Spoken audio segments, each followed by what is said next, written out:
നമസ്തേ, ഹിന്ദി ശിക്ഷ യൂട്യൂബ് ചാനലിലേക്ക് എല്ലാവർക്കും സ്വാഗതം. അടുത്ത മാസം നടക്കുന്ന പ്രവേശ് പരീക്ഷയുടെ സെക്കൻഡ് പേപ്പറിൻ്റെ ചോദ്യപേപ്പർ മോഡലാണ് ഇന്ന് പരിചയപ്പെടുത്തുന്നത്. ഇപ്പോൾ കേരള ഹിന്ദി പ്രജാസഭ നടത്തുന്ന പ്രവേശിൻ്റെ ഈ ഒരു ചോദ്യപേപ്പർ എല്ലാവരും പ്രാക്ടീസ് ചെയ്തിട്ട് വേണം പരീക്ഷ എഴുതേണ്ടത്. അപ്പോൾ ഫസ്റ്റ് പേപ്പറിൽ കൂടുതലും വരുന്നത് ആധുനിക പദ്യങ്ങളും പ്രാചീന പദ്യങ്ങളുമാണ്.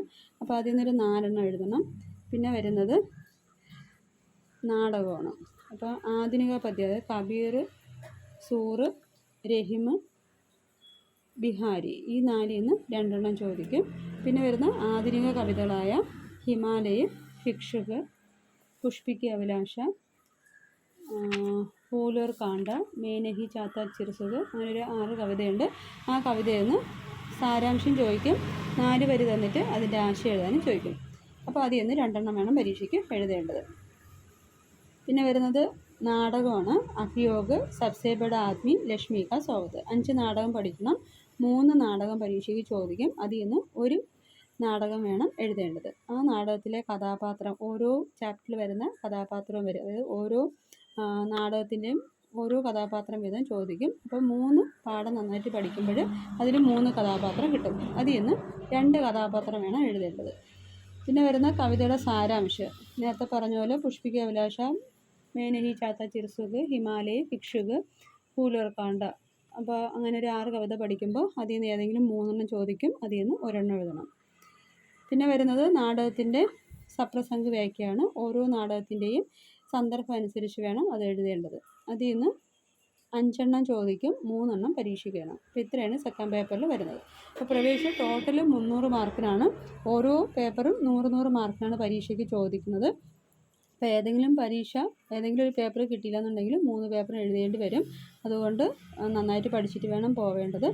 അപ്പോൾ ഇന്ന് ആ പദ്യത്തിൽ വരുന്ന ഹിമാലയ എന്ന കവിതയാണ് ഇന്നടുത്ത് പറയുന്നത്.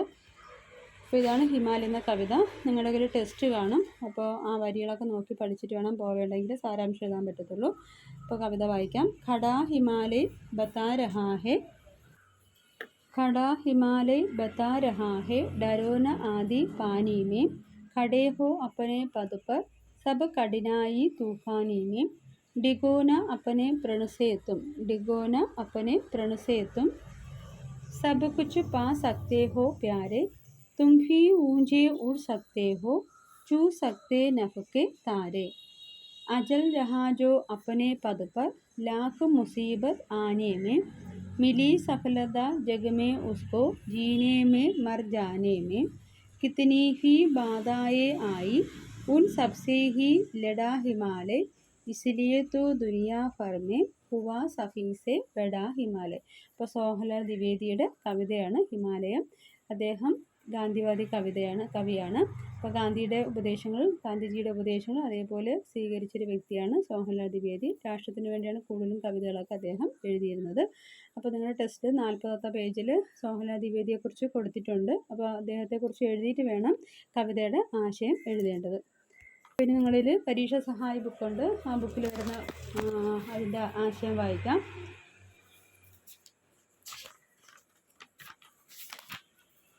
സോഹൻലാൽ ദ്വിവേദി की गणना ഗാന്ധിവാദി കവിയോ में होती है. ഗാന്ധിവാദി കവിയുടെ ശൃംഖലയിൽ ഉൾപ്പെടുത്തുന്നതാണ് സോഹൻലാൽ ദ്വിവേദി. आप महात्मा गांधी के परम भक्त और उनके सिद्धांतों के प्रबल समर्थक थे. അദ്ദേഹം മഹാത്മാഗാന്ധിയുടെ പരമഭക്തനും അദ്ദേഹത്തിൻ്റെ സിദ്ധാന്തങ്ങളെ അതേപോലെ മാനിക്കുന്ന ഒരു വ്യക്തിയായിരുന്നു. आप हिंदी के प्रशस्त कवि और संपादक रहे. അദ്ദേഹം ഹിന്ദിയിലെ പ്രശസ്തനായ കവിയും എഡിറ്ററുമാണ്.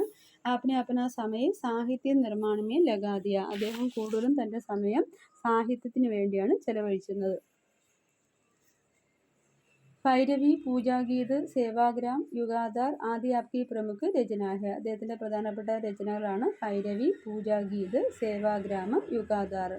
हिमालय कविता के द्वारा कवि ने हिमालय के माध्यम से देशवासियों को जीवन में अटल रहने का संदेश दिया है. അപ്പോൾ क्या देने का संदेश दिया है? अटल रहने का. അപ്പോൾ നമ്മുടെ രാജ്യത്തിന് വേണ്ടി ഉറച്ച വിശ്വാസത്തോടെ പ്രവർത്തിക്കാനാണ് അദ്ദേഹം നമ്മളോട് സന്ദേശം തരുന്നത്.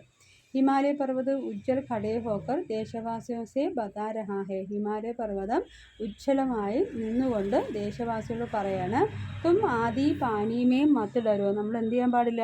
ആദി കൊടുങ്കാറ്റിനെയും വെള്ളപ്പൊക്കത്തിനെയും കൊടുങ്കാറ്റ് പോകുമ്പോൾ ഒന്നും നമ്മൾ എന്ത് ചെയ്യാൻ പാടില്ല? കണ്ട് ഭയക്കാൻ പാടില്ല. കഠിനായോ കെ തൂഫാനോ മേ ഹി അപ്പനെ പതുപ്പർ ഖടേ ഹോ. നമ്മൾ എത്ര വലിയ കൊടുങ്കാറ്റ് വന്നാലും നമ്മുടെ ലക്ഷ്യത്തിൽ ഉറച്ചു നിൽക്കണം. പേരെ ഭാരതവാസിയോ അഗർ തും अपने पद से ना डिगे रहो तो ജീവൻ മേ സബ് കുച്ച് പാ സക്തേ ഹോ. നിങ്ങൾ നിങ്ങളുടെ ലക്ഷ്യത്തിൽ ഉറച്ചു നിൽക്കുകയാണെങ്കിൽ നമുക്ക് എല്ലാ കാര്യങ്ങളും എന്ത് ചെയ്യാൻ പറ്റും? നേടാൻ പറ്റും അല്ലേ? അപ്പോൾ വരുന്ന വഴിയിൽ ഒരുപാട് തടസ്സങ്ങളൊക്കെ വരും. അപ്പോൾ ആ തടസ്സങ്ങളൊക്കെ തരണം ചെയ്ത് വേണം നമ്മുടെ ജീവിതത്തിൻ്റെ ലക്ഷ്യത്തിലേക്ക് പോകേണ്ടത്. തും ജീവൻ മേ ഊഞ്ചേ ഉഡ് സക്തേ ഹോ ഓർ തും ആകാശ് കെ താരോ കോ ഹി ചൂ സക്തേ ഹോ. നിങ്ങൾക്ക് ജീവിതത്തിൽ ഉയരങ്ങളിൽ എത്താനും പറ്റും, അതുപോലെ തന്നെ ആകാശത്തിലെ നക്ഷത്രങ്ങളെ വരെ തൊടുവാനും പറ്റും. कवि का संदेश है कि लाखों कठिनाइयों के आने पर भी जो अपने पद पर अचल रहता है. നമ്മുടെ മുമ്പിൽ ലക്ഷക്കണക്കിന് തടസ്സങ്ങൾ വരും. അപ്പോൾ ആ തടസ്സങ്ങളെല്ലാം നേരിട്ട് നമ്മുടെ ലക്ഷ്യത്തിലേക്ക് പോകുന്ന ഒരു വ്യക്തിക്ക് മാത്രമേ നമ്മുടെ ജീവിതത്തിൽ എന്ത് ചെയ്യാൻ പറ്റുള്ളൂ? വിജയം കൈവരിക്കാൻ കഴിയുള്ളൂ. ഹിമാലയ പർവ്വതം ഇസ്കാ സച്ച ഉദാഹരണം. അതിൻ്റെ ഉത്തമ ഉദാഹരണമാണ് ഹിമാലയ പർവ്വതം. अपने सामने कितनी ही बाधाएं आई है. ഹിമാലയത്തിന് മുമ്പിൽ എന്തുമാത്രം തടസ്സങ്ങൾ വന്നു, തടസ്സങ്ങൾ. ഉൻ സബ്സെ ഹിമാലയനെ ലഡാ ഹെ. അതിനെല്ലാത്തിനെതിരായിട്ട് ഹിമാലയ എന്ത് ചെയ്തു? ഫൈറ്റ് ചെയ്തു. इसलिए दुनिया भर में हिमालय सबसे बड़ा बन गया. അതുകൊണ്ടാണ് ഹിമാലയം ലോകത്തിലെ ഏറ്റവും വലുതെന്ന് പറയപ്പെടുന്നത്. इस प्रकार जो मानव अपने कठिनाइयों को साहस के साथ सामना करता है वही महान बन जाता है.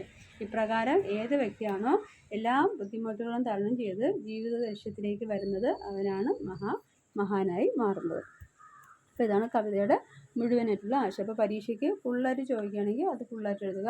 അതെല്ലാം 4 വരി തരാണെങ്കിൽ അതനുസരിച്ച് ആശയം എഴുതുക. അപ്പോൾ കവി പരിചയം എഴുതിയിട്ട് വേണം ആശയം എഴുതേണ്ടത്. ചിലപ്പം വരി ഇങ്ങനെ ചോദിക്കാം, അജൽ രഹ. അപ്പോൾ എന്ത് എഴുതാം? ഇത് പദ്യഭാഗാദ്യം കവിയെക്കുറിച്ച് എഴുതുക. ഇവിടെ കുറച്ചേ കൊടുത്തിട്ടുള്ളൂ, നിങ്ങൾ കുറച്ചുകൂടെയൊക്കെ എഴുതാം. അപ്പോൾ യഹ് പദ്യഭാഗ് സോഹല ദ്വിവേദി की हिमालय नामक कविता से लिया गया है. द्विवेदी जी सच्चे देशभक्त और गांधीवादी कवि है. कवि ने हिमालय को अजल मानव का प्रतीक माना है.